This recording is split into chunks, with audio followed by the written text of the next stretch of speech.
I do my best to plan out my lingerie projects perfectly before I cut into my fabrics and start sewing to make sure everything is going to fit together correctly with the materials that I have. I'm a big proponent of making a pattern work for what you already have in your stash instead of driving yourself crazy trying to get each and every millimeter the same as what's mentioned in the pattern requirements.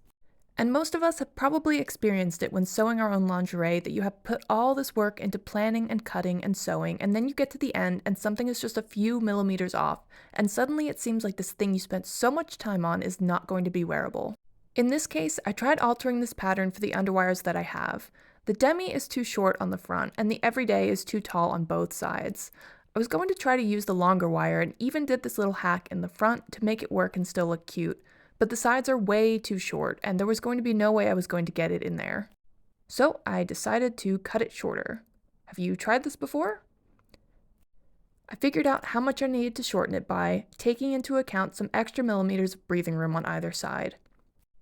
I used one of my older pairs of fabric scissors, and I do not recommend this because they are ruined now. Use wire cutters, what a good name for a proper tool, am I right? So then you're left with an uneven, spiky edge that will rip through your channeling and fabric and poke you if you leave it like this.